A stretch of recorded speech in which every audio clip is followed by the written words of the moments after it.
Are you ready? Yeah. Okay. Should we get to the talks? Yeah. Okay. We're going to start with Roy talking about model exfiltration, and I'll allow you to explain everything from there. Great. Yeah. Thank you. Cool. Yeah. So the work here is, I think, on the first day we heard about steganography at the end of at least the course, and this can kind of follow off of what you remember from them. The headline of this talk will be first formalizing the problem of model weight exfiltration, proposed scheme, kind of talking about why this is hard, and then ideally some formal exfiltration bounds. And I will say we're in the theoretical computer science region, but I will have experiments, and I apologize in advance.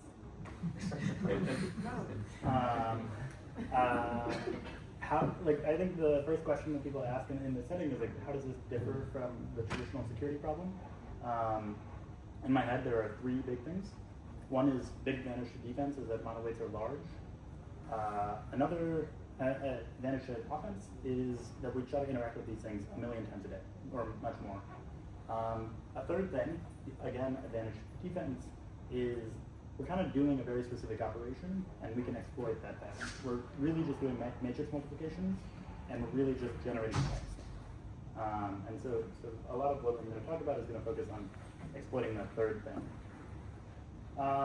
In this setting, I think it's valuable to think of model weight exfiltration in this world, from a security perspective, in this world of three timelines. Setting one is someone has corrupted a data center. They corrupted, say, like every one of the inference servers, and then one moment they're just like, now's the time, and they exfiltrate 1/1,000,000th of the model from 1,000,000 servers, and they steal it in a second.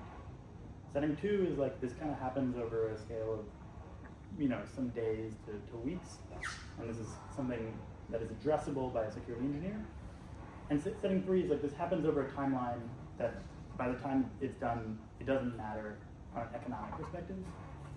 And the reason for this framing is we're really going to try to move from setting this specific work is trying to move from basically setting 2 to setting 3, taking things that are like comprehensible to much longer. Just more framing before getting into the specific thing. You can imagine there's like a couple different ways that you would try to steal model weights. If I put you in a data center, what would you do? Maybe the first thing you would do is you try to use one of the dev channels that like some developer has access to, and they like upload data to the cloud. That is not the purpose of this talk. That is like addressed by very traditional security concepts, by like access controls and things like that. One of the unique things about LLMs is that we're doing a lot of inference between a user and between users and the inference server, and so on the scale of about like 800 gigs of text per day, if you like back of the envelope read tweets by Sam Altman, this is the number that you arrive at. There are these other ways that you might exfiltrate weights, side channels or like operational channels where you like steal a backup as opposed to stealing the actual weights. And then there's these like other form of attacks, like distillation attacks. Also out of scope. We're really in this work going to talk about the main message channel. So we're in this world, we want to be in this world where we're like, how do I pick an egg? And the model like responds, and you're worried about some steganographic content being exfiltrated. I'm going to set up, there's a more formalized version in the paper that's coming out very, very shortly. But like the basic security game is you have two adversaries, an internal adversary and an external adversary. They can coordinate as much as they need beforehand. Then once the game begins, they cannot coordinate. The external adversary can send any query they want. The internal adversary can modify any response that they want. The goal is that the internal adversary wants to send an incompressible message within some fixed number of messages without getting caught. The constraints on the warden or at the defender side is that they have some auditing budget that they can like, this is translatable to a false positive rate. Like that you get to pick some number of things that you're going to investigate, and if they really are exfiltrating data, then you win, and if they're not, then you lost. And in the scheme that I'm going to propose, like there will be some trust assumptions that we make, and the like meta scheme and like future work is that we're trying to minimize the reasonable trust assumptions that we have to be as simple and reasonable as possible. Our basic scheme is actually just going to be like, let's rerun the model. It's very simple. You're like, how do I cook an egg? You send it to the inference server. It comes back. And separately, you have this verification server that you're just going to take the input, output, and seed pair and say, was this what you would have generated? And then, how do I cook an egg? You run it through the model again. You verify each of the tokens, and then you make a policy decision. Good or bad, and you send that to the policy team. Yes? You're really in the setting where like you're worried that that you're really worried about a hacked node somewhere deliberately leaking this information. Yeah. So the question that's kind of implicit is, am I worried about like a model as somehow self-exfiltrating weights? No comment. I'm not commenting as to how this information is being exfiltrated, but I'm not, I guess I'm not worried about the model's intended behavior being exfiltrating its own weights. I'm worried about some deviation. Yeah, where you still have like the underlying model that's pure and trusted. Yes. Understood. What do you assume about the trusted server? So we there's a couple number of trust assumptions. One big trust assumption is like, if you're worried about your inference server being corrupted in some capacity, why would you not be worried about your verification in the same capacity? Well, okay, our trust assumption is that the verification server runs as expected. We don't make the assumption about the inference server. And it is weaker in terms of computational resources? Yes, so a couple things. One is verification is easier than generation, so you can have fewer of them, and it's just easier to secure a smaller number of nodes than a larger number of nodes.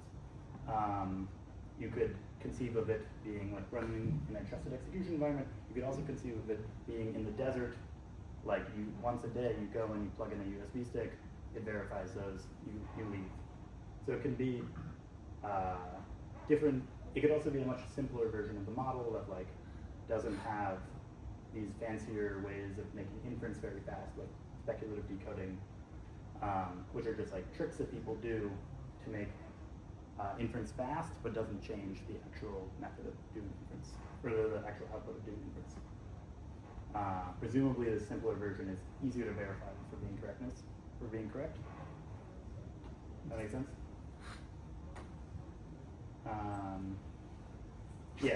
Like preemptively asking questions that I guess like you kind of asked is the verification not a risk? You can have fewer verification servers. They don't need to be performed. You can, I think those are the two root assumptions too. You didn't get to that slide fast. Yeah, it wasn't preemptive. Okay, but why is this hard? Like, why is the thing that I'm suggesting not just like, okay, we've just solved it? The answer is that there is such a thing as valid non-determinism. You run the same model from the same machine or different machine with a fixed seed, you get a different output. So I'm gonna like dig into why would that happen? Before, just like believe me that it does happen. It's non-hypothetical. If you run, OpenAI 4.0 mini, you run the same prompt, fixed seed, you'll get different responses with some. This is a histogram of like different responses. Just proving you that it's not purely in my head. It's important, I think, to understand why this happens. We've got to talk about how does an LLM sample tokens. LLM generates probability distribution, and then you sample from the probability distribution. Very simple process. That first step can be non-deterministic. The second step is generally deterministic. Like sampling a token from a probability distribution, this is deterministic, but you might get a slightly different probability distribution every time you like run your model. Reasons for this are things like different kernels that, because floating points are non-associative, A plus B plus C is not the same thing as C plus B plus A, and you don't have a fixed ordering in your operations, you get different numbers if you ran them on different GPUs. Can I just say, this is like, we should yell at people for this, because you could avoid this problem and they choose not to. So like, it's a problem they could have fixed if they cared about freedom, but they don't. Yeah, so I mean, so somewhat, but there's also another reason why there's non-determinism in system mode. Your GPU, if you're running a mixture of experts and you have two different experts, you get routed to one expert versus another, not only depending on like what is the best expert, but also what experts are being loaded. So this means that if you ran at a different time when the load is different, then you would get a different expert. But you're right, largely, people are trying to do this. Okay, I'm going to try to talk quickly, but it's important to talk about how sampling happens. There's a thing called inverse probability transform sampling. Probably familiar with it. How do you sample? You compute a CDF, you sample a random number, and then here you'd say 3. But if like these are a little bit different every single time, you define this fixed seed posterior, where 3 is the most likely, but then you have a different likelihood for each of the tokens. You can compute a similar heuristic for any kind of sampling technique. I'm just focusing on inverse probability transform now. Our idea here will be classifying based off of this fixed seed sampling likelihood, that likelihood given a fixed seed. Very simple idea. Compute this likelihood, and then threshold acceptable tokens. And this will actually just get us an exfiltratable. This will get us an exact bound on exfiltratable information, because if you're only allowing tokens that are above some fixed seed sampling likelihood, then you can only send log 2 of that information. Or if they were above that bound, then in theory you could send the whole vocab's worth of information, and this is on a per token basis. You're on 6 minutes. 6 minutes left. As a heuristic, we have a couple of these methods that we're going to propose, but I'll just give you a quick heuristic of, given the inverse probability transform, the way that it gets messed up due to non-determinism, we propose a heuristic where basically you sample that random sample, you place a Gaussian on top of it, and then you score tokens proportional to the integral of them with the Gaussian. We call this convolved Gaussian score. We have an equivalent one for the Gumbel max trick, which is the other way of doing sampling common. And this is maybe headline figure number 1 that I would look at, which is, if you do this, you can portray this as exfiltratable information on the y-axis, and then false positive rate on the x-axis. And I would say the maybe key takeaway, if we don't get to the rest of it, is these numbers are kind of small. On the exfiltratable information, it's 1% exfiltratable information or less, and false positive is roughly, A couple of questions. Yeah, please. First, again, about the model. Are you assuming that the trusted environment has much less time to compute things? Otherwise, why is it not just computing everything in the trusted setup and Sorry. away the untrusted one? I totally did not talk about this at all. Verification generally is easier than generation. The mental model for this you should have is, how does an LLM work? It generates one token, then it takes that token and feeds it back, generates the next token. It needs the context from the previous token. If I generated all of the tokens, I can verify all of them in parallel to one another. This is sometimes referred to as pre-fill, as opposed to just asking what is the objective. The objective is I can make one server trusted, but this server will be much smaller because I can't trust all of the big servers. I can trust something that runs for much less time. Yeah. Okay, and the second question is, not very practical, but at least theoretically, you could have just, when you are running on the untrusted server, have the exact transcript of all of the decisions you made, like the seed, but also the way you are, the order of adding numbers and floating points and everything, and have a snark on that, and let the trusted server verify this snark. It will be exactly this transcript that you claim you did. Why can't you do that? That whole thing is like a terabyte. Yeah. The transcript is like a terabyte. Yeah, but it's now you can have a short proof of having this. Because then you have to trust that this. Yeah, I suppose it's a trusted server. Vinod, I feel, has. So instead of trying to exfiltrate the model weights themselves, if I'm a bad guy, right? Yeah. I would first try to do a Diffie-Hellman key exchange somehow to set up a key, and you can never sort of detect that it's a random transcript. Yeah. And then I will encrypt the model weights using the key, and again, you cannot detect it computationally because it's all random.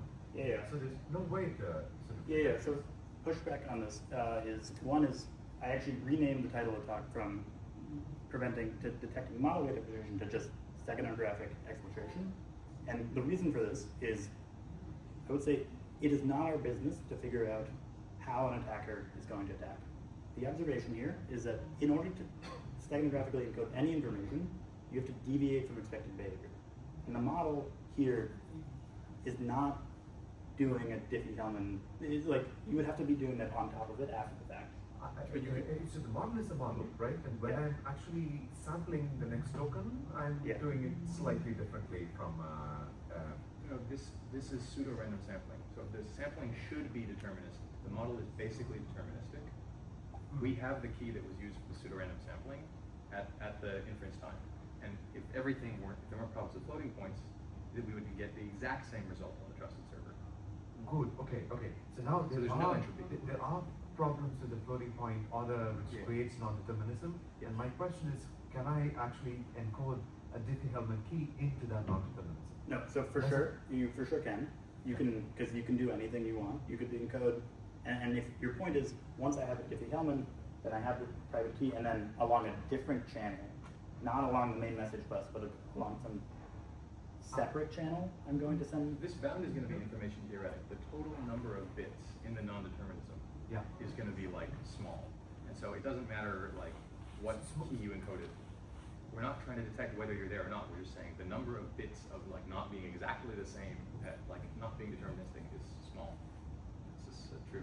Generally, I think I have to like ask this to be offline because we're tight for time in this session. Okay, I will run through core results, which is this is good. Turns out we can do better if you make another observation that, okay, 0.1 false positive is kind of high. Turns out, you can make another observation that you're never really sampling more than the 40th most likely token, so you can actually basically just like upper bound it on that side. And if you do that, we can get even better results. Not that important. This part I am like running through. I just kind of wanted to show. The rest of it was more important, and then the thing to take away from this particular slide is like these numbers are even smaller. That is, in theory, the end of the talk. Thank you. Do you need a whole model as a verification, or can you just use one of the steganography, the watermarking schemes, so that the verifier is just checking watermarks? I think there is a not that useful but really fun connection to watermarking, which is you can think of inference verification as building a very, very brittle watermark, where it's like, I mean, maybe it's very intuitive, but that any deviation from this watermark, this generated text. The watermark can be brittle too. The Yeah. question is, can you just save the cost of it? The watermark would be much more efficient to keep. Yeah. If you can get like pseudo-random watermark generation as your randomness, then like you don't even have to store the model, right? You just check the watermark. And in some sense, to like go to another point, you can like, if there's free entropy, which you could hide Diffie-Hellman in, you just force all that entropy into the watermark, and then you're like, there's no more channel. Yeah. You just have to check that that's the level of entropy. Actually, is there that much entropy in it? Isn't it just if I commit on which parts I send to which server, isn't it deterministic then? Or isn't there a very short description of the order of operations that would make everything fully deterministic? Yes, I think basically you need to fix down two things. One is the GPU kernel stuff, and then the second one is when you have a mixture of experts, you need to also keep track of which expert you called, because this is, and I think if you fix those two things down, then I don't know of any other sources. I don't want to say there aren't any, but as the company, I know that, right? Because the company uses the same GPUs always. yeah, I think this is just theoretically possible and like engineeringly on the timeline of like 4 to 5 years away. Like not impossible, but hard. This is an opinion, not a fact, and not general. I think you'll be here on the break, so I guess I'll have to delay the other conversations till then. Yeah. So let's thank Roy again. And now we have our second lightning talk. We have Rahul talking about the science of interpretability. Yeah. So